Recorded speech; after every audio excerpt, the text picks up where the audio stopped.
Services Coordinator at Jackson District Library, Calvin Battles. Hi, Calvin.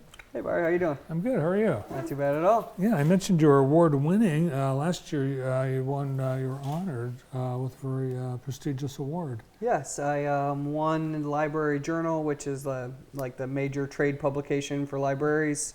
They have every year they do what they call a mover and shaker. So it's about 25 people who are trying to do different things in the library world, and I was lucky enough to win an award, became a mover and shaker last year. Awesome. Well, we're lucky to have you moving and shaking for our community.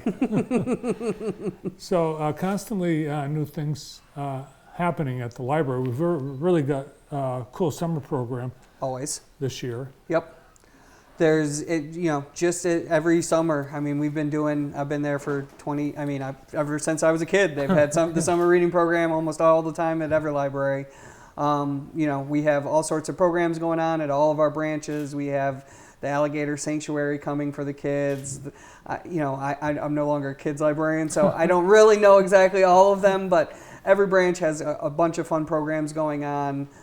We do the Meet Up and Eat Up lunch program at Carnegie, so every day from 12 to 1, you can come on down and get a free lunch. If you have children under the age of 18, they all can get a free lunch. It happens Monday through Friday throughout the entire summer. After that, they'll be doing messy art and story time, and it'll be tons of fun. Lots of fun stuff happening at the Carnegie branch this summer. Cool. And some new services for the whole community that are debuting. New resources. Yeah, we have three new pretty big resources. The biggest one as of now is, I can see it behind you there, I don't know if it's on screen or not, but is the digitization of the Jackson Citizen Patriot. So that is actually a screenshot from my computer, not a look from the microfilm, but basically that is a digitized version of the Jackson Citizen Patriot all the way back into the 1860s. Like pre-Jackson Citizen Patriot. So at that point it was called the Jackson Citizen or the Jackson Patriot.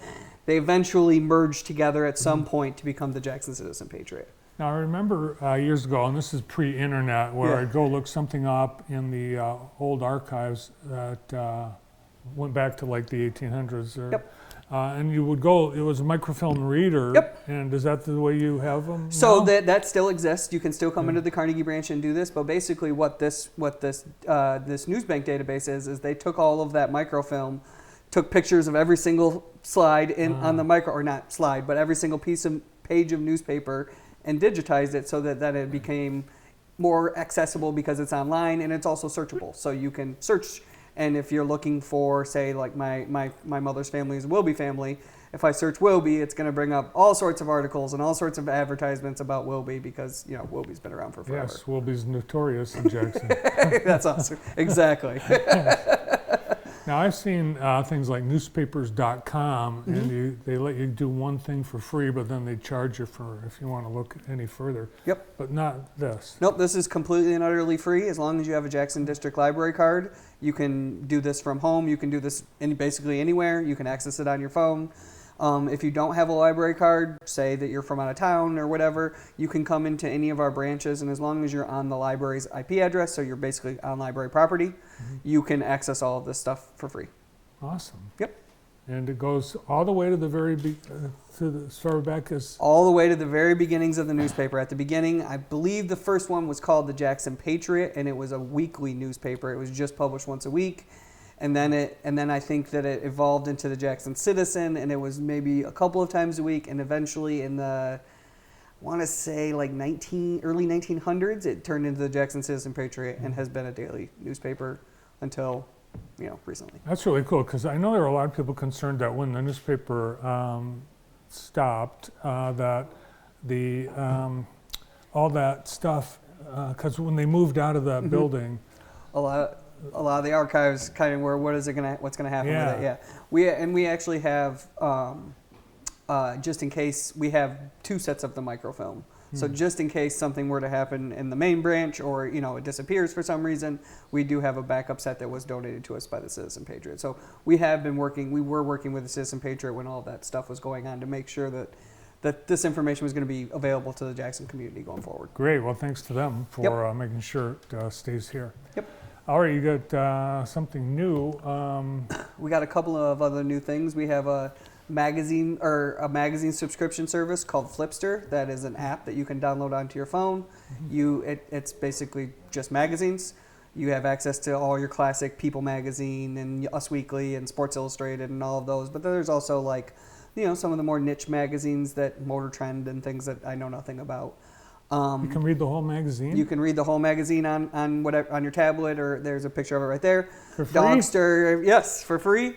All available to anybody with a JDL library card. When you log in, it'll just ask you to type your library card and your password in, and you're on your way. So that's a small selection right there, but there's a very large selection of magazines that are available. That's awesome. And there actually are some magazines that are only digital now. Yeah, I mean, it's gotten to that point for sure. Wow. So there are ads, like it's like you would flip through it? It looks exactly like if you had the magazine. It's basically a page-for-page reproduction if you went and got the magazine at the store. Oh, that's awesome. Yep. All right, that's new. And also, in addition to SitPat and Flipster, you've got something for comics fans? Yes, so we got a new subscription called Comics Plus. That is a web-based, so you'll have to use your internet browser. Oh, no, I lied to you. It is available in the Google Store and the Apple Store. Shows you how much I know.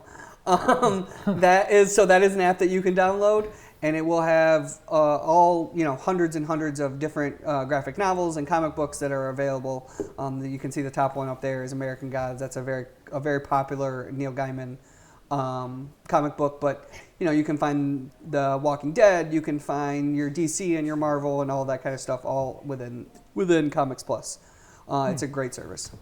Amazing, and it's free. All free. The only time you ever have to give the library money for anything is if you borrow something from us and you don't remember to bring it back. That's about the only time anymore that you have to pay the library for anything. Amazing. Yep. Now, besides the Citizen Patriot, with the News Bank, are there other newspapers that people can access? There are, other than the itinerations of the Jackson Citizen Patriot, but no. But we do have something, we do have a newspaper database that is available, I can't think of the name of it, but it doesn't have, it's got a selection of newspapers, but it doesn't have tons and tons of them. Like it has the News, but not the Free Press. It doesn't have the Lansing paper, but it has the Grand Rapids paper. So it's just kind of, what they bought access to, essentially. Now, do you still get hard copy newspapers in We do. Yep. We get the Wall Street Journal, we get the Free Press, we get the News, we get the New York Times, we get the Washington Post, we get the Citizen Patriot when it's published. I think that is it. We get the Lansing paper, too. And do you also have a periodicals room, magazines? Yes. Yep. And we have, I don't know, 70 magazines that we have in there. If you go into the Carnegie branch, if you walk in the front door to the right, it's the quiet reading room. That's where people, if they really want quiet, that's where they go. We have all those newspapers I just mentioned and about 70 magazines, all of the big ones that you would imagine, plus some weird ones that you probably never heard of. Yeah. Niche. Yes, exactly. The free internet downtown, do you know that it extends all the way into this block? Yeah, I know. I knew that they really were trying to get it, most importantly, to the park next to 2 doors down from us. But I'm not that surprised at all. I know that they put the admin at the library have spent a lot of time trying to provide internet access to as many people as possible. They also provide all the JATA buses with internet. I don't know if you knew that as well, but we know how important the access to the internet is for access to information, and we understand that there are people who have a hard time getting the internet, and that's not just because of socioeconomic status, but you go out to Grass Lake or Hanover, they're like basically dead spots for internet. They're really hard to get internet there, and so we also offer hotspots for people to check out. So if you live in Grass Lake, you now can at least have the internet awesome. Through us. Well, it's great to see all the services. They keep expanding. You keep doing more, and we appreciate it. Thanks you. Thanks for coming in. Thanks, Mark. Good to see you. Calvin Battles, Adult Services Coordinator at the Jackson District Library.